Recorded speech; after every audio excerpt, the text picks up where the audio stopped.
Brasil, década de 1950. O Brasil ensaiava neste período tão dinâmico sua definitiva inserção ao lado das grandes nações industrializadas. Após caminhar a largos passos para fabuloso desenvolvimento econômico, fruto de sua participação na Segunda Guerra Mundial, junto às potências aliadas, Getúlio Vargas governava pela primeira vez como presidente eleito. Tudo parecia caminhar para a resolução dos problemas de outrora.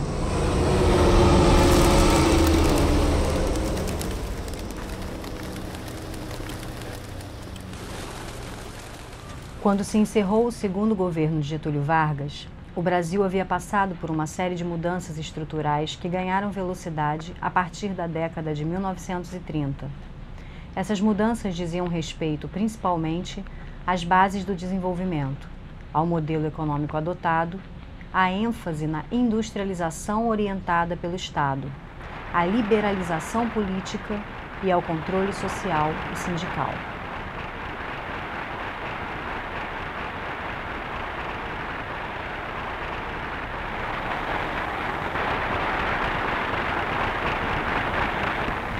Os nossos atuais acusadores se esquecem que mesmo antes de sermos agredidos e levados à beligerância,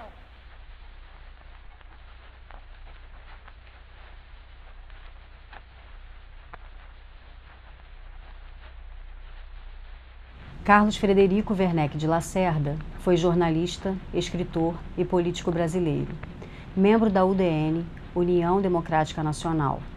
Lacerda ganhou fama com sua coluna na Tribuna da Imprensa, no jornal Correio da Manhã, de onde foi afastado, mas conquistou os direitos sob o nome de sua coluna, fundando seu próprio jornal, Tribuna da Imprensa, de onde desferiu por anos os maiores ataques a Vargas e outros desafetos políticos e ideológicos.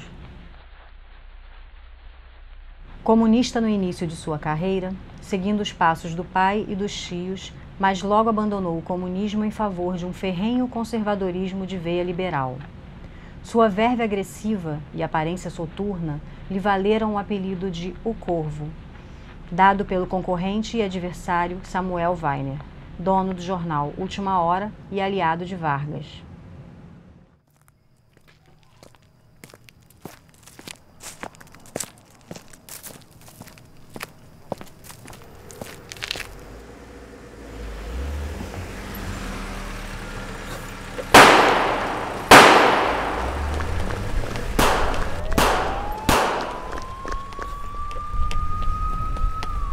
Na madrugada do dia 5 de agosto de 1954, na rua Toneleiro, no bairro de Copacabana, no Rio de Janeiro, a intensa rixa entre Carlos Lacerda e Getúlio Vargas tem um inusitado e dramático desfecho. Lacerda iniciava sua campanha a deputado federal e voltava da noite anterior de um vitorioso comício no pátio do Colégio São José, onde pronunciou um discurso para mais de 1000 pessoas. Ao voltar para casa, relata que foi surpreendido na altura do número 180 da rua Toneleiro por vários disparos em direção ao seu carro. Faziam sua segurança 2 oficiais da aeronáutica. Um deles, o major Rubens Vaz, foi ferido mortalmente. Lacerda foi atingido no pé. Com o início das investigações, foi inevitável a associação de Gregório Fortunato, segurança pessoal de Getúlio, com o atentado. A pressão de setores das Forças Armadas e da grande imprensa torna-se insuportável. 12 dias depois, as manchetes anunciam: matou-se Vargas.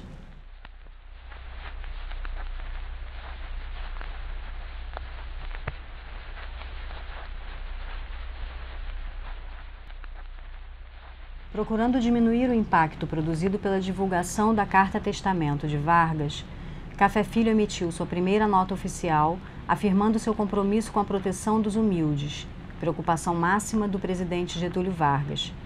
Herdando de seu antecessor uma grave crise financeira, Café Filho teve que enfrentar 2 grandes problemas na área de política econômica: o crescimento da inflação e o déficit do balanço de pagamentos com o exterior. O senhor Café Filho falou como um verdadeiro homem do povo, incumbido de governar o país. É um espírito eminentemente político, dotado de um instinto que tem se revelado seguro e de uma convicção democrática cuja firmeza os acontecimentos vieram comprovar.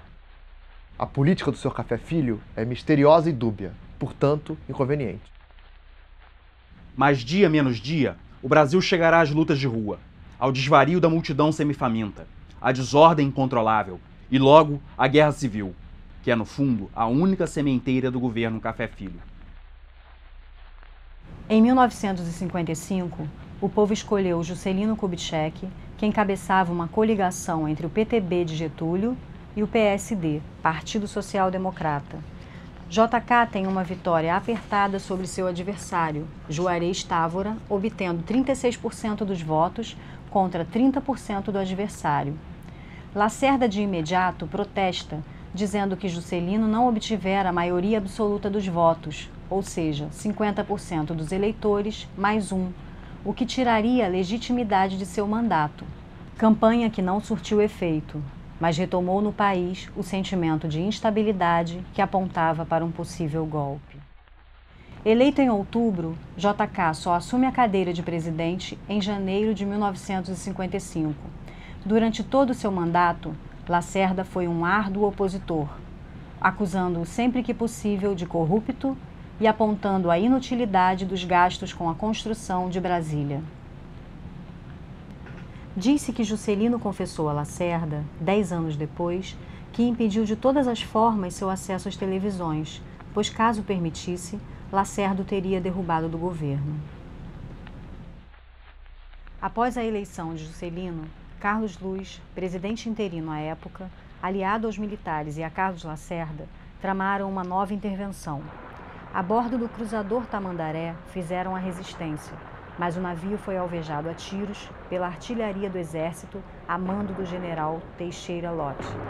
Vencido na tentativa de intervenção, Lacerda embarcou para Cuba, ainda sob a ditadura de Fulgêncio Batista. De lá partiu para os Estados Unidos, fixando-se na cidade de Norwalk, Connecticut, com sua família, voltando em seguida para reassumir sua cadeira de deputado e continuar a oposição a Juscelino. A vitória do Sr. Jânio Quadros, com suas alianças, não foi, portanto, um improviso, um acaso, um capricho das massas. O futuro dirá se há razão para comparações talvez prematuras, mas não tenho dúvida de que o modelo do Sr. Jânio Quadros, na vida pública, é Abraham Lincoln, cuja estatueta figura sobre sua modesta mesa de trabalho, segundo me dizem. A sua seriedade no falar casa bem com a sua simplicidade, que não é procurada ou montada. Se esse homem alguma vez trair, não estará faltando apenas aos companheiros que neles confiam, aos compromissos que assumiu ao povo que nele acredita. Estará, se isso alguma vez ocorrer, traindo a si mesmo. Pessoalmente, sem que isto envolva a opinião de quem quer que seja, tenho todos os motivos para não confiar no Sr. Jânio Quadros. Ele é o animal político que até hoje, neste país, mais me fez lembrar Adolf Hitler. Creio, mesmo que politicamente, é uma versão brasileira de Hitler. Em política, é o filho de Hitler com Macunaíma, o herói sem nenhum caráter. Para o verdadeiro comunista, vale tudo em benefício do partido. Para Jânio, em seu próprio benefício. Mas a ética é a mesma, e quando Jânio quer mentir, jura até sobre a honra da família. Ao propor à UDN a candidatura do Sr. Jânio Quadros à presidência da República, não tive nem precisei de procuração do partido. É direito de todo udenista propor ao seu partido um caminho, uma solução para questões de interesse do país.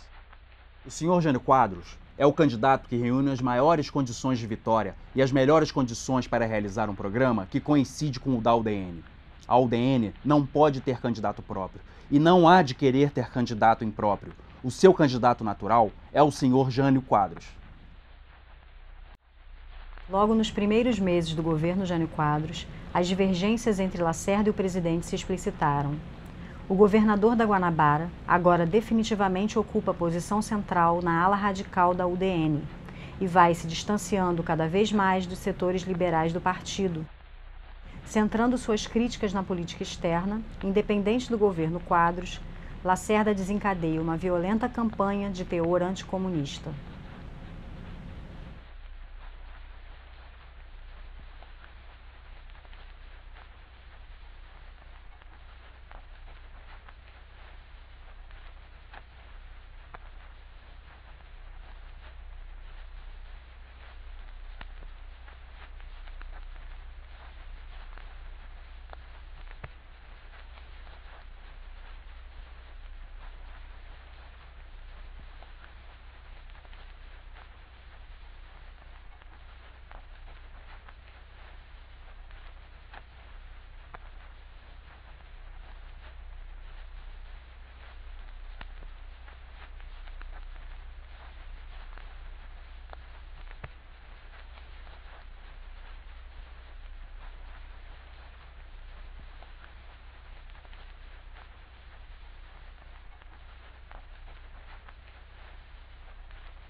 Uma pergunta, por favor, uma pergunta. Sobre a crise política no Brasil que derrubou o presidente.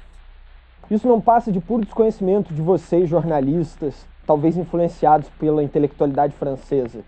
O povo no Brasil está com o Castelo Branco, portanto, a democracia. O que não se aguentava mais eram as desordens, as greves, o caminho rumo ao comunismo. É verdade sua fama no Brasil de derrubador de presidentes? Sim, essa é uma informação que procede. De fato, derrubei muitos presidentes.